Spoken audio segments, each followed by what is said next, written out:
Hello,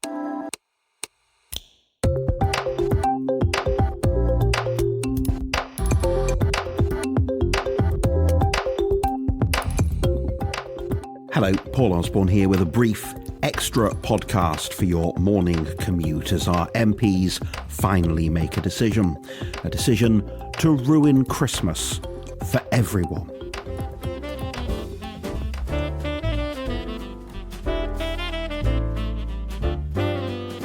Ah, Christmas. Chestnuts roasting on an open fire, Jack Frost nipping at your nose, Yuletide carols being sung by a choir, who are barged out of the way by canvassers advancing towards you with leaflets bearing the seasonal faces of Boris Johnson and Jeremy Corbyn. God bless us, everyone. This will be the first December election since 1923, and with good reason. Voters generally have other, better things to do in December, drinking, for example, or running panic-stricken from one shop to another. Not that we really had any alternative by this stage. Parliament was pretty much deadlocked before Boris Johnson showed up, but in between losing endless Commons votes, the new Prime Minister set about making that deadlock even worse.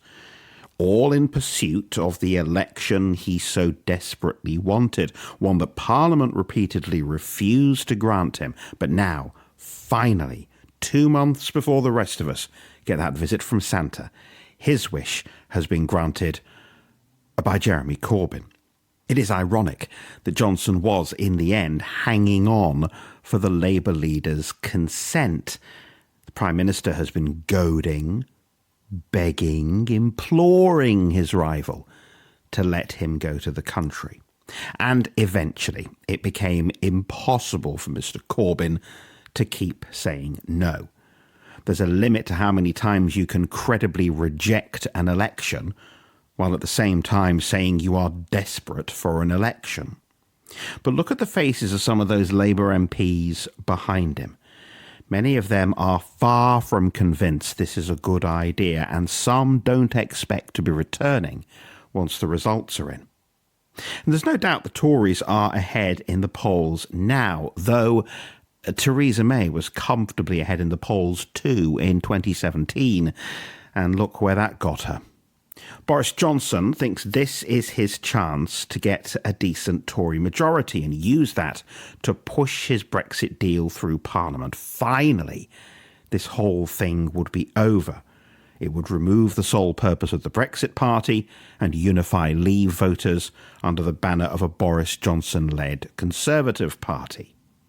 But some inside the Tories are just as nervous about this election as many Labour MPs are. There are Tories who will tell you, albeit privately, that they think this is a reckless gamble. This is, after all, the Prime Minister who insisted the UK would leave the EU on Thursday of this week. Do or die. No ifs or buts. The man who said he would rather be dead in a ditch than request an extension that he accepted just a few days ago. This man, who made a solemn promise to voters, which he has now broken, must now spend 6 weeks convincing them that none of this was his fault, and that this time, when he promises to deliver Brexit by the end of January next year, he really does mean it. And while right now the Tories do look to be in a strong position, that could change very quickly, particularly if Boris Johnson's opponents can pin the blame for the fiascos of the last few weeks on him.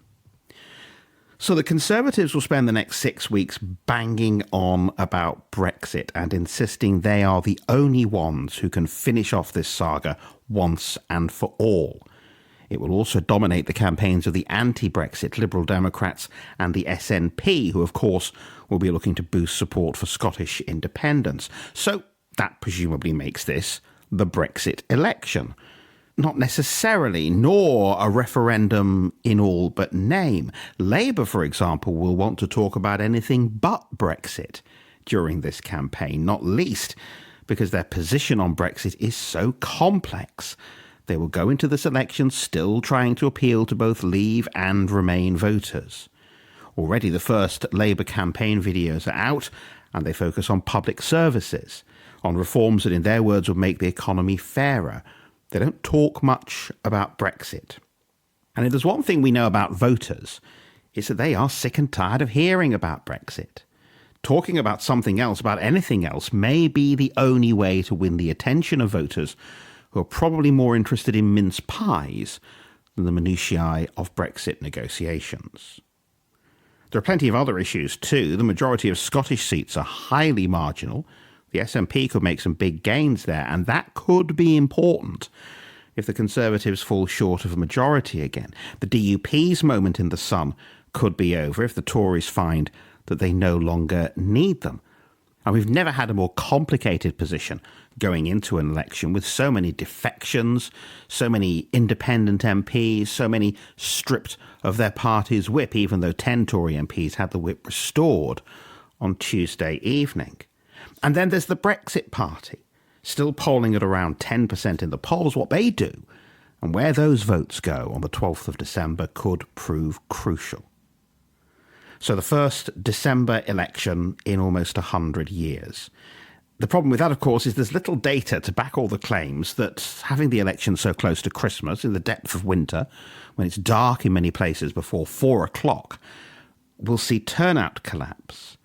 But nonetheless, an election so close to Christmas, with most places getting no more than 8 hours of daylight and potentially very poor weather, none of this actually encourages you to trudge to your polling station. You might think older voters will be most likely to shun a December vote, and that might be bad news for the Tories. But older voters are already quite likely to vote by post. Nearly 1 in 5 votes were postal back in 2017. I bet that number will be a good deal higher this time. One other problem too, many of the venues that are used for polling stations may be, well, otherwise occupied. The thing about December is that community centres and the like do have a tendency to stage Christmas fairs, nativity plays and parties. We may be about to discover there's a very good reason why we haven't had a December election for 96 years. Of course, we will be here to hold your hand through the whole sorry process, starting when Robert returns for a full podcast at the end of this week. We'll be busy too on Twitter, Facebook and Instagram. We're at Party Games Pod on all 3, and I'll be tweeting until my fingers fall off at Paul Osborne. For now, though, thanks for soldiering through this mini podcast, and until next time, goodbye.